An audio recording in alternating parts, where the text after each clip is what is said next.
Hey guys, welcome back to my channel. So I know I haven't done one of these videos in quite a while actually, so I thought I would do one today since it's a really horrible, miserable day outside and it is raining.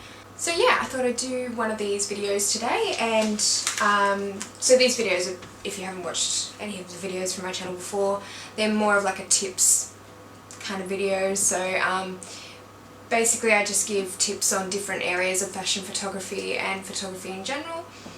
So this one today is going to be about preparing for a shoot and how I generally like to plan for a shoot. Don't take all these points as being, you know, something you have to do before every shoot, because it's so not the case. And half the time I even forget to do these things. So I guess it's just stuff that I've learnt from over the years, and you know, I'd like to do before a lot of my shoots if possible. So it's more for location shoots, this video, but it can apply to studio shoots too, I guess. So I think it's pretty important to be prepared on the day of your shoot, whatever it may be. I am probably one of the world's most unorganised people, and I find it very hard to be prepared for everything, but as I said, I have learnt over the years that certain things really do need to be you know, done beforehand or organised, so you're not left stressing on the day. I mean, sometimes it's stressful enough having a photo shoot as it is, and thinking about the photos that you're going to be taking on the day, and especially if it's a paid shoot, you want to make sure that your photos are going to turn out the best they can and that you're going to be able to follow the brief, and that can be stressful enough. So everything else, it helps if it's all done beforehand, or you know what you're doing, you know what you have to do earlier on that day, whatever. But this is kind of like a bit of a list that I have. So one thing that I would definitely recommend for people to do is with your camera bag, and now I know it sounds really silly, but sometimes I have nearly forgotten to take my camera bag, and that would be like the worst thing to happen, especially if you are doing a paid shoot. But really with any shoot, it would be a horrible situation to have not taken your camera on the day. And sometimes it's an easy thing to do because you're so preoccupied with, you know, if you're styling the shoot, you've got to bring the clothes, or you've got to bring food, or you've got to bring all this other stuff. And sometimes it just totally doesn't even cross your mind about picking up your camera bag on the way out. So one thing I always like to do is just have my camera bag in a really open spot where I can see it, on my way out of the house. I usually like to leave it on the kitchen bench because I have to walk past the kitchen bench on my way out, so I like to have it there, and it's kind of like at eye level, I can see it. Not only that, it's always good to do that with your battery as well. So what I usually do, I've kind of got like a little system. On the kitchen bench I will charge my camera battery, and sometimes depending on how many batteries you have, or depending if you've got a shoot the night before, the day before, you might not always have time to charge your battery the day beforehand. You might need to do it overnight before your actual shoot. So this happens a lot of the time to me, so I always want to make sure I pick my battery up and put it in my camera before I leave the house, because that's another thing that's really easy to be forgotten, is getting your battery.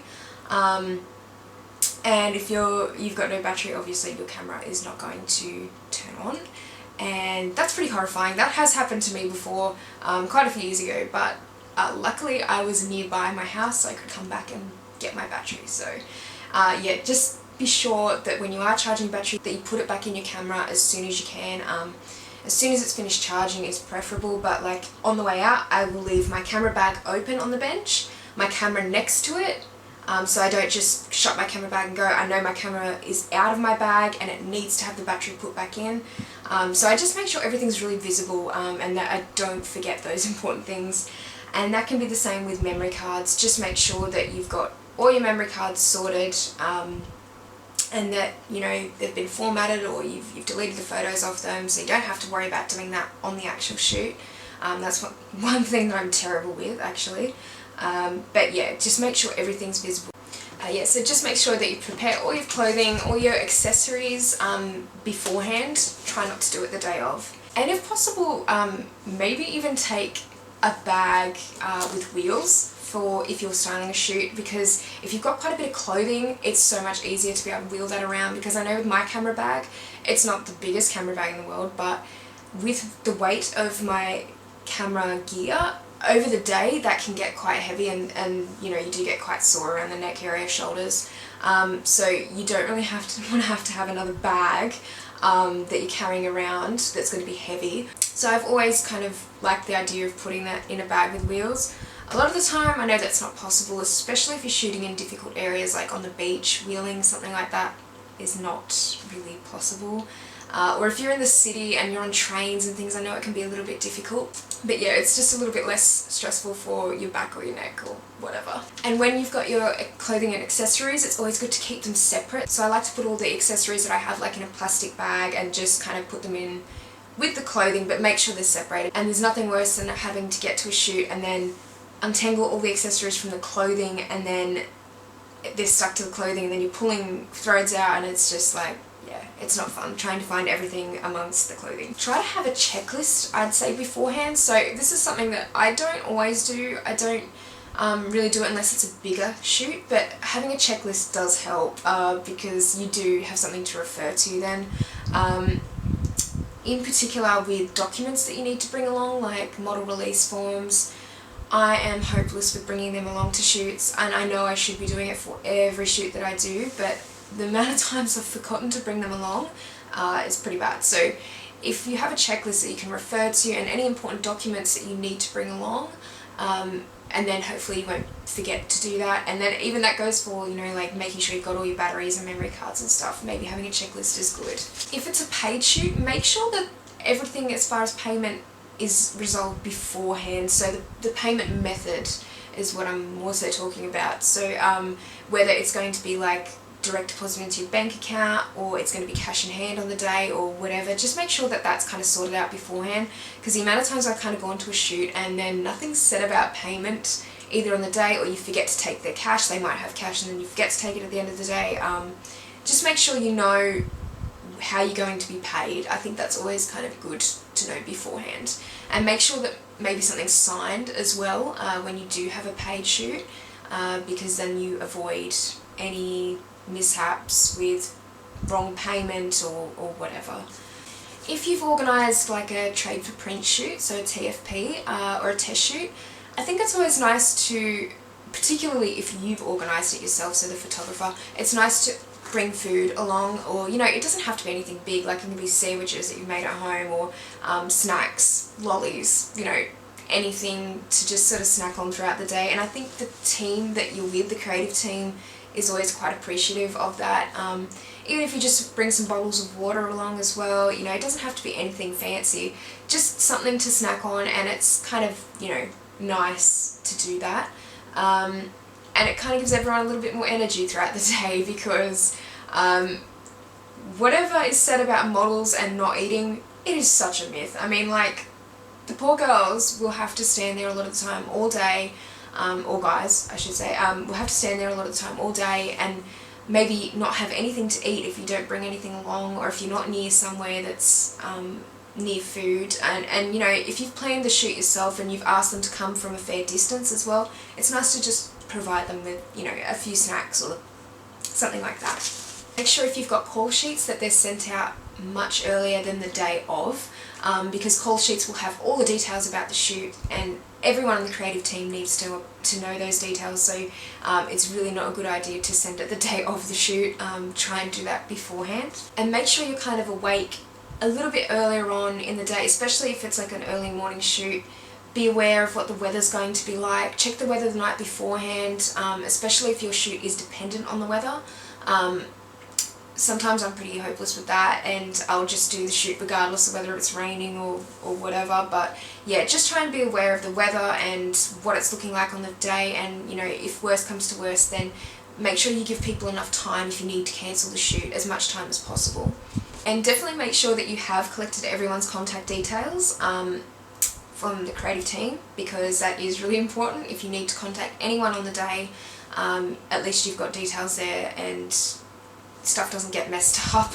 I know it's not always easy with agencies. A lot of agencies won't give you the model's phone number, which is okay, but just make sure that the model has your phone number. Always bring sunscreen and water, and I think they're both pretty self-explanatory. water. It'll keep you hydrated throughout the shoot, especially if you're not near any places where you can buy food. It's always a good tip to bring it along. Sunscreen. I have been burned very badly before in the past on photo shoots, and I have not brought sunscreen along, so definitely remember it, especially on a sunny day or in summer, and especially if you're in Australia, because sunburn is like inevitable if you live here, especially in summer. So yeah, just be sure to bring both of them along and you will avoid looking like a lobster at the end of the day. Another good idea is to always clean your lenses beforehand, and once again, something that I'm not very good with, but I know I should do it, and I should be doing it before a lot of my shoots. Or at least make sure that you've got some cleaning gear just on hand, so maybe if you're on the way to a shoot on the train or something, that you can give them a quick clean and make sure that you're not going to have any little dust specks in your photographs later on. And of course, if it's a cold day, maybe bring a blanket along, particularly for the model if she's going to be in clothing that's not warm. You know, it's always nice to just have a blanket or a towel or something that she can have to wrap herself up in between shots, so she's not going to freeze to death. And one more thing is just keeping maybe a towel on hand so you can kind of make it into a makeshift change room for the model. Some models are a little bit shy with getting changed, you know, wherever. Some aren't. Some are willing to do it anywhere, but I think it's always good to either know of a public toilet or restroom nearby that they can get changed in, or like I said, just bring a towel or a big blanket and she can kind of like use that as a change room, and you can wrap it around her and just she can get changed that way. Alright guys, well I hope these tips helped you in preparing for a shoot. So this is a longer video than what I was expecting it to be, but I do have a few tips because, as I said, over the years I have learnt from each shoot what to probably do beforehand, so it's not so stressful on the day. As I said before, it can be very stressful on the day already, you know, preparing a shoot, especially if you're the one that's, you know, planned all of it. So yeah, just try and be as prepared as possible, and if you have any suggestions for what to do before a shoot, definitely leave them in the comments section below, because, you know, I'm still learning as well, so I like to know of any tips that you guys might have even, or maybe just leave some tips down below so other people can see them as well. Alright guys, thank you so much for watching, and I'll see you next time. Bye!